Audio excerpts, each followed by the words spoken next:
Student MA चतुर्थ semester राजनीति विज्ञान चतुर्थ सेमेस्टर के चौथे प्रश्न पत्र छत्तीसगढ़ का राजनीतिक इतिहास की इकाई 4 में छत्तीसगढ़ के प्रमुख राजनीतिक चिंतक के अंतर्गत पंडित रविशंकर शुक्ल के बारे में आज हम अध्ययन करेंगे। पंडित रविशंकर शुक्ल के संदर्भ में मैं भूमिका, संघर्षशील सेनानी, साहित्यिक गतिविधियां, होम रूल लीग की स्थापना 20 जुलाई 1938, मुख्यमंत्री पंडित रविशंकर शुक्ल, ब्रिटिश शासन से निर्णायक लड़ाई और शुक्ल, प्रांतीय विधानसभा के चुनाव, 15 अगस्त 1947, देश आजाद, पंडित शुक्ल। भूमिका के अंतर्गत मैं ये बताना चाहती हूँ कि स्वाधीनता आंदोलन के संघर्षशील सेनानी एवं कुशल प्रशासक, राष्ट्रभाषा की उन्नति और प्रगति के लिए सदैव समर्पित तथा नए मध्य प्रदेश के निर्माता के रूप में पंडित रविशंकर शुक्ल का नाम अविस्मरणीय रहेगा। उन्होंने अपनी योग्यता और प्रतिभा के बल पर अपने व्यक्तित्व का इतना विकास किया कि वे प्रदेश शासन के सर्वोच्च पद पर प्रतिष्ठित हो गए। शुक्ल जी का जन्म 2 अगस्त 1877 को सागर में हुआ था।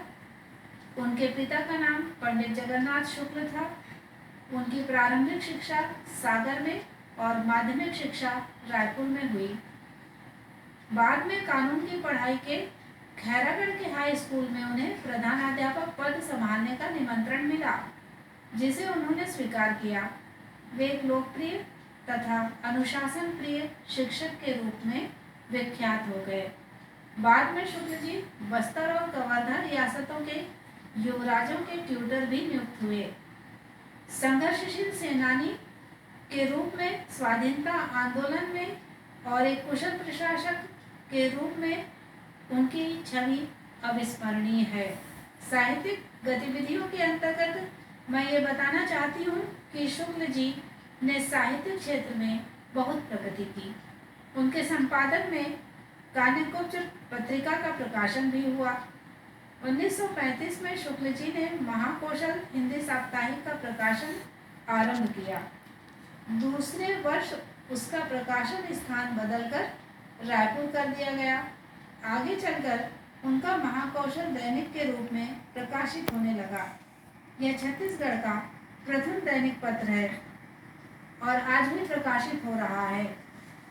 सन 1936 में डिस्ट्रिक्ट काउंसिल रायपुर की मासिक पत्रिका उत्थान का प्रकाशन आरंभ हुआ।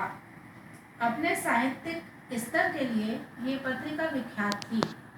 सन 1936 में प्रांतीय विधानसभा के चुनाव हुए। शुक्ल जी निर्वाचित हुए और कांग्रेस ने मंत्रिमंडल का गठन किया। शुक्ल जी मंत्री नियुक्त हुए। उन्होंने गांधी जी की बुनियादी शिक्षा योजना के आधार पर प्रदेश में विद्या मंदिर योजना लागू की। आगे हम पढ़ेंगे होम रूल लीग की स्थापना। इसमें पहली बात है सन 1916 में जब रायपुर में होम रूल लीग की स्थापना हुई, तब शुक्ल जी इस आंदोलन से जुड़ गए। वे लीग के प्रमुख संगठन कार्यकर्ताओं में से थे। शुक्ल जी सन 1914 से 1924 तक नगर पालिका रायपुर में पार्षद रहे। सन 1921 में वे कांग्रेस के सदस्य बने। अखिल भारतीय कांग्रेस महासमिति के सदस्य निर्वाचित हुए और 1921 से 1936 तक शुक्ल जी रायपुर डिस्ट्रिक्ट काउंसिल के अध्यक्ष रहे। वे जिला कांग्रेस कमेटी रायपुर के महामंत्री भी रहे। दूसरी बात है, मई सन 1922 में रायपुर में जिला राजनीतिक परिषद का आयोजन किया गया। परिषद स्थल में जिलाधीश और पुलिस कप्तान बिना अनुमति के जबरन प्रवेश करने लगे तो शुक्ल जी ने उन्हें रोका। फलस्वरूप उन्हें बंदी बनाकर कोतवाली में बंद कर दिया गया। प्रशासन की इस कार्यवाही से उत्तेजित होकर लोग कोतवाली के समक्ष प्रदर्शन करने लगे। 2 दिन बाद उन्हें रिहा कर दिया गया। तीसरा पॉइंट है, नवंबर 1933 में राष्ट्रपिता महात्मा गांधी अछूतोद्धार अभियान में निकले। उन्होंने अपना दौरा छत्तीसगढ़ में शुरू किया। यहाँ उनकी यात्रा की व्यवस्था का दायित्व शुक्ल जी पर था। गांधी जी उनके बूढ़ापारा स्थित निवास पर ठहरे। यात्रा में प्राय शुक्ल जी गांधी जी के साथ होते थे। अगले पॉइंट पर मैं यह बताना चाहती हूँ कि 20 जुलाई 1938 मुख्यमंत्री पंडित रविशंकर शुक्ल 20 जुलाई 1938 को प्रदेश के प्रधानमंत्री डॉक्टर खरे ने त्याग पत्र दिया। उन दिनों प्रदेश के मुख्यमंत्री प्रधानमंत्री कहलाते थे। पंडित रविशंकर शुक्ल प्रदेश के नए प्रधानमंत्री नियुक्त हुए। सितंबर 1939 में द्वितीय युद्ध छिड़ गया। इस युद्ध में भारत की जनता की इच्छा के विपरीत देश के धन जन को ब्रिटिश शासन ने युद्ध में झोंक दिया। अतः कांग्रेस ने युद्ध विरोधी नीति के कारण कांग्रेस मंत्रिमंडलों को त्यागपत्र देने का आदेश दिया। शुक्ल मंत्रिमंडल ने भी नवंबर 1939 को त्यागपत्र दे दिया। ब्रिटिश शासन से निर्णायक लड़ाई और शुक्ल 1940 में गांधी जी ने देश को युद्ध में झोंके जाने के विरोध में व्यक्तिगत सत्याग्रह की घोषणा की। अप्रैल 1940 में शुक्ल जी सत्याग्रह करते हुए बंदी बना लिए गए थे, किंतु शीघ्र ही छोड़ दिए गए। कांग्रेस से समझौता करने के लिए इंग्लैंड से क्रिप्स मिशन भेजा गया, जो अंततः असफल रहा। अंततः ब्रिटिश शासन से निर्णायक लड़ाई लड़ने के उद्देश्य से बंबई में कांग्रेस का महाअधिवेशन आयोजित हुआ, जिसमें अंग्रेज भारत छोड़ो का आदेश दिया। परिणाम स्वरूप गांधी जी तथा अन्य राष्ट्रीय नेता दिनांक 8 अगस्त 1942 की रात्रि में ही बंदी बना लिए गए। 9 अगस्त से देश भर में बंदी प्रक्रिया शुरू हो गई। दिनांक 11 अगस्त को शुक्ल जी मलकापुर स्टेशन पर बंदी बना लिए गए। दिनांक 13 जून 1945 को उन्हें रिहाई मिली। आगे मैं आपको प्रांतीय विधानसभा चुनाव की जानकारी देना चाहती हूँ। सन 1946 में पुनः प्रांतीय विधानसभा के चुनाव हुए।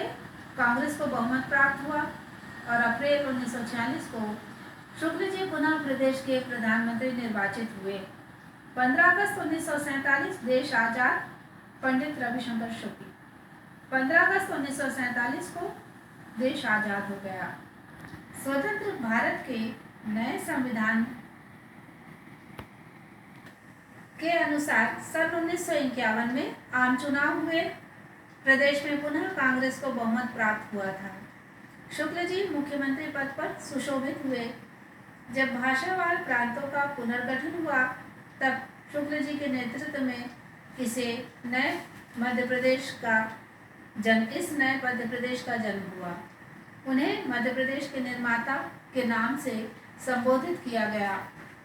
1922 में उन्होंने मध्य प्रदेश हिंदी साहित्य सम्मेलन की अध्यक्षता की।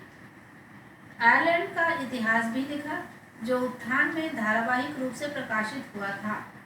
हिंदी को राजभाषा के पद पर आसीन करने में शुक्ल जी की भूमिका महत्वपूर्ण थी।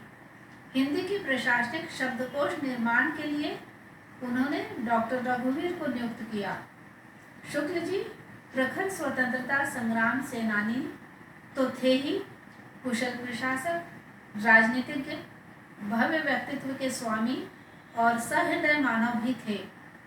31 दिसंबर सन 1956 में नए मध्य प्रदेश के निर्माता का निधन हो गया। ये चैप्टर समाप्त हुआ।